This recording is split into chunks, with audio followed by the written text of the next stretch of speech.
سن 1707 میں بادشاہ اورنگزیب کی وفات کے بعد مختلف علاقوں کے لوگ ایک دوسرے کے خلاف صف آرا ہو گئے۔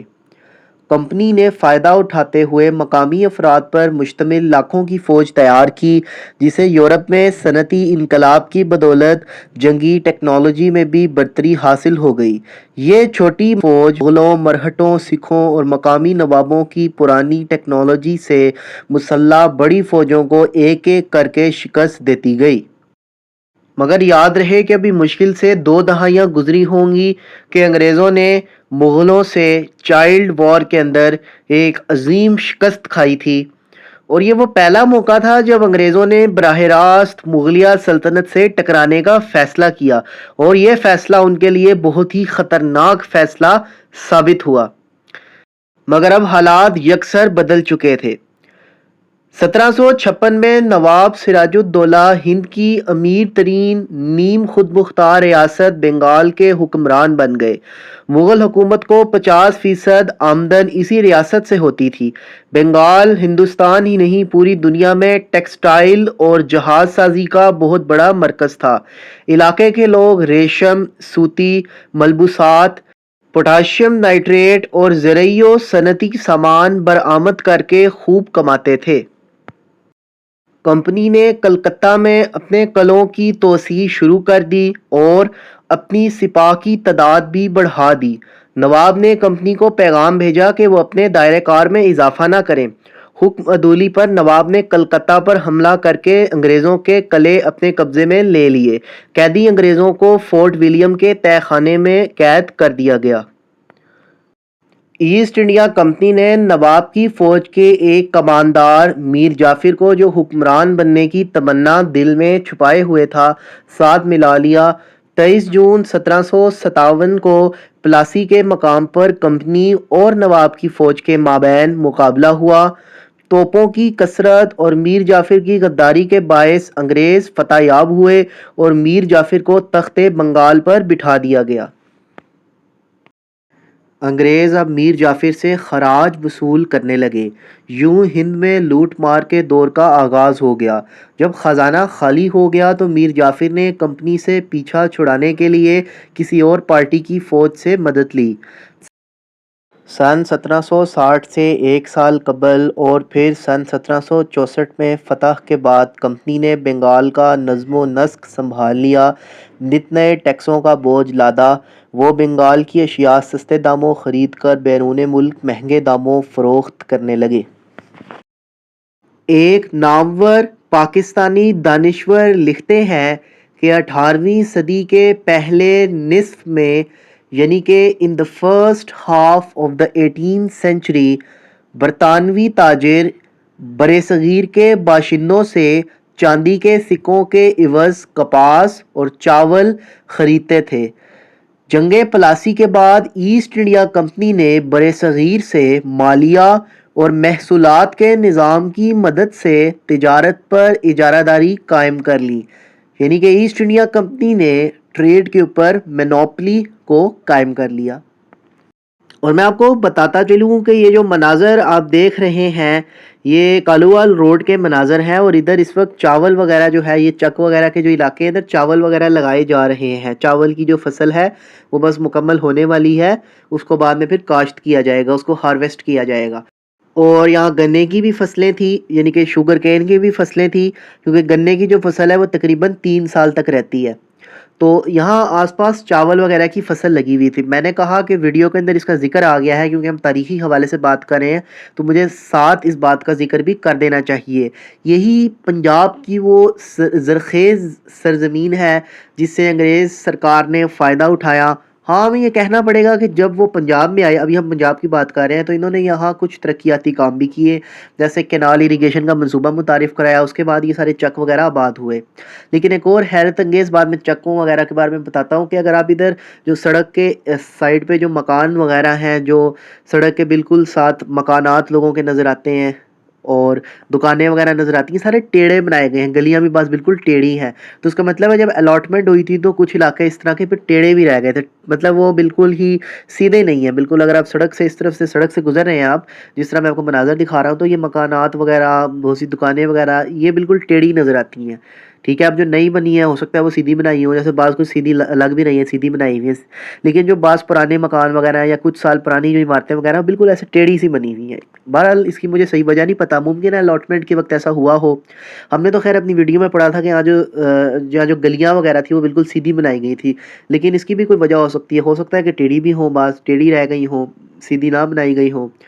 تو یہ میں نے کہا بہت اہم چیز ہے جو مجھے ویڈیو کے اندر بتانی چاہیے کہ یہ جو موسم ہے اس کے اندر بس چاول پک کے تیار ہونے والا ہے، کچھ عرصہ رہ گیا. طریقہ کار یہ تھا کہ برصغیر کے باشندوں سے وصول کردہ محصولات کا قریب ایک تہائی برصغیر کے باشندوں کی تیار کردہ مصنوعات کی خریداری پر صرف کیا جاتا تھا. گویا برصغیر کے باشندے محصولات کی صورت میں جو رقم ادا کرتے تھے اسی کے ایک تہائی کے بدلے اپنی مصنوعات بیچنے پر مجبور تھے. اب میں چک کے ان علاقوں سے واپس جا رہا ہوں اور آگے میں آپ کو اے آئی جنریٹڈ امیجز دکھاؤں گا. واپسی پر راستے پر مجھے یکو والی نہر نظر آئی تھی. اب اس وقت رات ہو چکی تھی، میں اس کو ریکارڈ نہیں کر سکا، لیکن یہ میں نے اے آئی سے جو کینال یا نہر ہے اس کی امیجز جنریٹ کروائی ہیں. ابھی آپ مجھے کومنٹ کر کے بتائیں کہ یہ جو میں آپ کو تصویریں دکھا رہا ہوں جو اے آئی جنریٹڈ ہیں، ان میں سے زیادہ ریئلسٹک یعنی کہ حقیقت کے قریب ترین کون سی تصویر لگ رہی ہے. تو میں دیکھتا ہوں کہ آپ کی اس بارے میں کیا فیڈ بیک ہے. میں نے کوشش تو کی ہے کہ میں ایک جو اصل نہر ہوتی ہے جو پنجاب کی نہریں ہیں اس طرح کی میں ایک تصویر جنریٹ کرواؤں. اگر آپ کو ان میں سے کوئی بھی جو امیج ہے وہ بالکل ریئل لگ رہی ہے، یعنی کہ اس وقت کی جس طرح کی میں نے آپ کو امیجنیشن بتائی ہے، تو ضرور کمنٹ کر کے بتائیں. تو ابھی ہم اپنے موضوع کی طرف چلتے ہیں، کیونکہ کینال ایریگیشن بھی یہاں برٹشرز نے انٹروڈیوس کرایا تھا، اس لیے میں صرف اس پورے کانسیپٹ کا ذکر کر رہا ہوں. لیکن ابھی پہلا ایک دور چل رہا ہے جس کے اندر ابھی براہ راست برطانیہ نے سب کانٹیننٹ کے اوپر اپنا کنٹرول نہیں سنبھالا تھا. ابھی ایسٹ انڈیا کمپنی جو انڈائریکٹلی انہی کی بھیجی گئی کمپنی تھی، لیکن وہ ایسٹ انڈیا کمپنی کے نام سے وہ لوگ حکومت کر رہے تھے، وہ گورے ہی فرنگی ہی، لیکن وہ براہ راست برطانوی حکومت کا انہوں نے کوئی اپنے اوپر بیسیکلی لبادہ نہیں اڑا ہوا تھا، وہ ایک الگ کمپنی کا سٹیٹس رکھتے تھے. ایسٹ انڈیا کمپنی ایک تجارتی کمپنی تھی مگر 2.5 لاکھ سپاہیوں کی فوج رکھتی تھی. جہاں تجارت سے منافع ممکن نہ ہوتا وہاں فوج اسے ممکن بنا دیتی. اب اس بات کو سمجھیں. کمپنی کی فوج نے اگلے 50 برس میں ہندوستان کے بیشتر علاقے پر قبضہ کر لیا. ان علاقوں میں کمپنی کے باج گزار مقامی حکمران حکومت کرنے لگے. بظاہر اقتدار مقامی حکمرانوں کے ہاتھ میں تھا، مگر ہر ریاست کی بیشتر آمدن انگریزوں کی تجوریوں میں پہنچ جاتی. عوام مجبور تھے. اگست 1765 میں ایسٹ انڈیا کمپنی نے مغل بادشاہ شاہ عالم کو شکست دی. لارڈ کلائیو نے ان سے مشرقی صوبوں بنگال، بہار اور اڑیسہ کی دیوانی یعنی ٹیکس وصول کرنے اور عوام کو کنٹرول کرنے کے حقوق 26 لاکھ روپے سالانہ کے عوض حاصل کیے. اس کے بعد کمپنی انڈیا کی مالک بن بیٹھی. آخری عہد مغلیہ میں حکمران رعایا کا خون نچوڑ کر جو مال و زر جمع کرتے تھے وہ شاہی خاندان کی عیاشیوں کی بھینٹ چڑھ جاتا تھا. مغل شہزادے جنہیں سلاطین کہا جاتا تھا ان کی کاہلی، تن آسانی، بے عملی، بزدلی اور عیاشی کے ہر طرف چرچے تھے. صرف میسور کے حکمران ٹیپو سلطان نے انگریزوں کو 2 جنگوں میں شکست دی اور انگریزوں کو سخت مزاحمت کا سامنا کرنا پڑا. لیکن 2 ریاستوں کے حکمرانوں کو ساتھ ملا کر اور غداروں کو ساتھ ملا کر ٹیپو سلطان کو شکست دے دی گئی.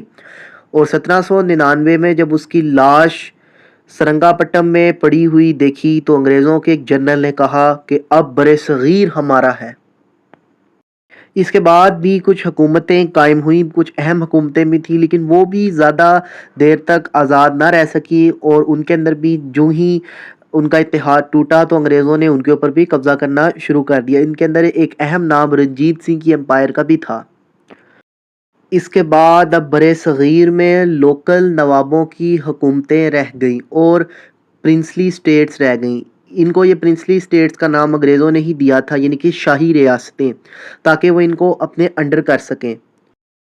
کمپنی سرکار ان شاہی ریاستوں سے خراج وصول کرتی تھی، اور اب کوئی ایسا لیڈر یا کوئی ایسا رہنما نہیں بچا تھا جس کے ماتحت یہ تمام ریاستیں متحد ہو کر انگریزوں کو برِ صغیر سے چلتا کر سکیں۔ اب مغلوں میں بھی وہ جلال، وہ شان و شوکت نہ رہی تھی کہ وہ اتنی طاقت کے ساتھ تمام سٹیٹس کو اپنے نیچے یونائٹ کر سکیں، اور وقت گزرنے کے ساتھ ساتھ مرہٹھا امپائر بھی کمزور ہو گئی، اور رنجیت سنگھ کے مرنے کے ساتھ ہی اس کی اپنی امپائر بھی بہت کمزور ہونے لگی۔ تو جب یہ بڑی امپائرز رستے سے ہٹ گئیں، اور خاص طور پہ جب ٹیپو سلطان کا زور ٹوٹ گیا اور اس کو شکست دے کے مار دیا گیا، تو اس کے بعد کوئی ایسی بڑی رکاوٹ نہیں رہی تھی جو کمپنی سرکار کو مکمل طور پر انڈیا کو اپنے ماتحت کرنے سے روک سکے۔ اور ایسے میں ہم دیکھتے ہیں کہ یہ وہی انڈیا تھا جہاں اکبر اعظم کا اتنا مضبوط نظام تھا، جہاں وہ اپنے آنے والے بہت سے جو اس کے جاسوس ہوا کرتے تھے، یا اس کے جو ایسے لوگ ہوتے تھے جو مختلف جگہوں میں اس کے پیغامات لے کر جاتے تھے، ان کے لیے وہ پروانے جاری کیا کرتا تھا، وہ تاجروں کے لیے پروانے جاری کیا کرتا تھا۔ مغلوں کا ایک مضبوط اثر و رسوخ تھا، یہ وہی انڈیا تھا۔ لیکن اب یہاں لٹیرے حکومت کر رہے تھے، یہ لٹیرے تھے ایسٹ انڈیا کمپنی والے۔ ایسٹ انڈیا کمپنی نے اپنے دور حکومت میں برِ صغیر میں اتنی لوٹ مار کی کہ جو ورڈ لوٹ ہے یہ انگلش ڈکشنری میں انہی لوگوں کی وجہ سے شامل ہوا ہے۔ اب اس خطے کے سیاہ و سفید کے مالک یہ ایسٹ انڈیا کمپنی والے بن چکے تھے، اور انہوں نے بالآخر اودھ پر قبضہ کرنے کے بعد پورے برِ صغیر کے اوپر اپنا تسلط قائم کر لیا، اور پھر 1857 کی جنگ کے بعد برِ صغیر کا کنٹرول براہ راست برطانیہ کی حکومت نے سنبھال لیا۔ اس کے بعد برِ صغیر کے باشندوں نے آئینی جنگ لڑی، جو کہ نہ تو تلواروں سے لڑی گئی اور نہ ہی بندوقوں سے لڑی گئی۔ جب انگریز انڈیا میں تجارت کی غرض سے آئے تھے تو انڈیا کا جی ڈی پی 20 تھا۔ انڈیا اس وقت دنیا کا خوشحال ترین ملک تھا، مگر جب انگریز یہاں سے گئے تو ادھر کا جی ڈی پی 3 تھا، یعنی کہ انگریز یہاں سے بہت کچھ لوٹ کر گئے۔ یہاں سے وہ مشہور زمانہ کوہ نور ہیرا بھی لوٹ کر گئے۔ آج اگر اس لوٹ مار کرنے والی کمپنی یعنی کہ ایسٹ انڈیا کمپنی کے سٹیٹس کی بات کی جائے تو اس وقت یہ برطانیہ میں موجود ہے، اس کا وہاں ایک دفتر بھی ہے، لیکن یہ ایک معمولی سا دفتر ہے، یہ ایک معمولی سی کمپنی رہ گئی ہے۔ لیکن کیا اس کی وہ شان تھی کہ جب 1857 کی جنگ سے پہلے اس نے پورے انڈیا کے اوپر قبضہ کیا، وہاں اتنی لوٹ مار کی، لوگوں کا معاشی استحصال کیا، اور انڈیا ان کے لیے سونے کی چڑیا تھی جس پر انہوں نے قابو پا لیا۔